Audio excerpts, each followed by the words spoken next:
कौमी असम्बली के इजलास में आज भी हुकूमती और अपोजिशन अरकान के दरमियान गर्मा गर्मी। Chairman people's party Bilawal Bhutto Zardari ने कहा, वज़ीर आज़म कहते थे वो किसी को एनआरओ नहीं देंगे, लेकिन इन्होंने सबसे ज्यादा एनआरओ दिए। सेनेट में कुलभूषण को रिलीफ देने का मामला उठा तो आज ऑर्डिनेंस जारी किया गया। हुकूमत कुलभूषण जाधव को एनआरओ देने की कोशिश कर रही है।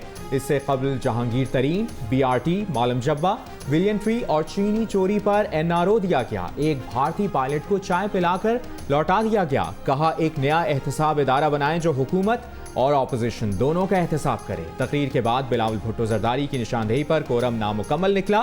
कोरम पूरा होने तक कौमी असम्बली का इजलास मुलतवी।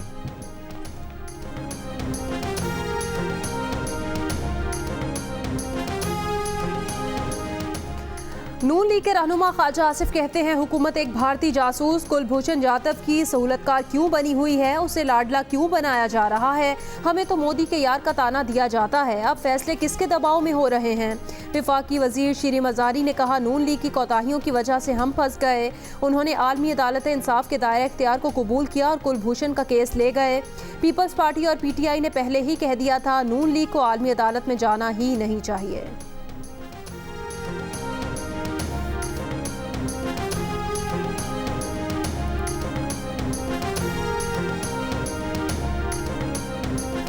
वो अपने खुसूसी बनाए ओवरसीज़ पाकिस्तानीज़ जुल्फी बुखारी कहते हैं कि गुज़श्ता कुछ अरसे के दौरान बैरून मुल्क 50 से 55 हज़ार पाकिस्तानी बेरोज़गार हुए।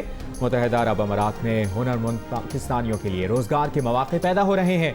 कुछ अरसे में अरब अमारात में 30% हुनरमंद पाकिस्तानियों को नौकरियाँ मिली। जिला दियामर के इलाके बोनर नाले के करीब पहाड़ी तोदा मकामी आबादी पर गिर गया। 6 अफराद मलबे तले दब गए। डिप्टी कमिश्नर के मुताबिक हेलीकॉप्टर की मदद से रेस्क्यू टीमें मुतासिरा इलाके में पहुंच गईं। इमदादी कार्रवाइयां जारी।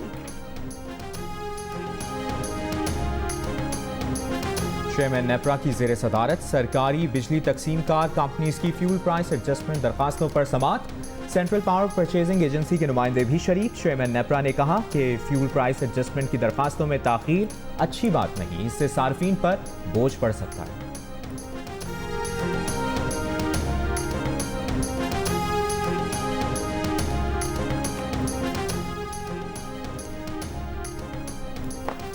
इस्लामाबाद हाई कोर्ट में चीनी स्कैंडल तहकीकात के खिलाफ शुगर मिल्स की इंट्रा कोर्ट अपील पर समाअत। अटॉर्नी जनरल ने कहा, यह एतराज़ दुरुस्त नहीं कि इंक्वायरी कमीशन की कार्रवाई मुतासिबाना थी। इंक्वायरी कमीशन ने शुगर मिल्स के नुमाइंदों को बुलाकर राय ली थी। वज़ीर आज़म ने बारहा कहा था, हम इस मामले की गहराई में जाएंगे।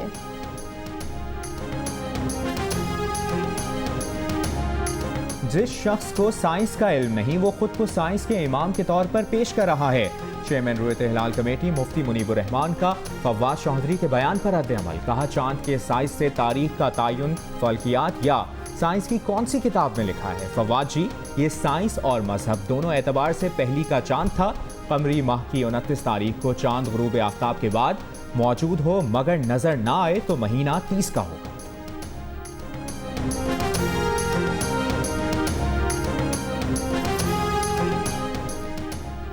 पाकिस्तान में जिलहज का चांद सही देखा गया या गलत, वफाकी वजीर फवाद चौधरी ने सवाल उठा दिया। प्रोग्राम आज शाहजेब खानजादा के साथ में गुफ्तगू में कहा, कोई भी देख ले चांद पहली का है या दूसरी का, लोग खुद फैसला कर लें।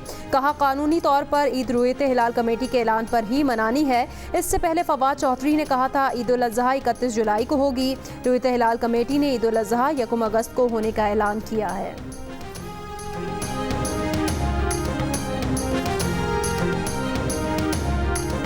पाकिस्तान के लिए अच्छी खबर, एटमी असासों के तहफ़्फ़ुज़ में पाकिस्तान भारत से आगे निकल गया। पाकिस्तान ने भारत को 6 पॉइंट्स पीछे छोड़ दिया। सबसे ज्यादा मौसर इक़दामात पर अमरीकी इदारे न्यूक्लियर थ्रेट इनिशिएटिव ने पाकिस्तान की दर्जाबंदी में 7 पॉइंट्स का इजाफा कर दिया।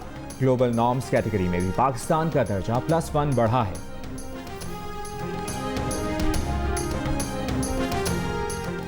और लाहौर हाई कोर्ट ने शहबाज शरीफ की अबूरी जमानत में 17 अगस्त तक तौसीह कर दी। अदालत के जज ने शहबाज शरीफ के वकील आजम नज़ीर तारड़ से ताल्लुक की बुनियाद पर केस की समाअत से मुआज़रत कर ली। केस दूसरे बेंच के सामने लगाने की हिदायत।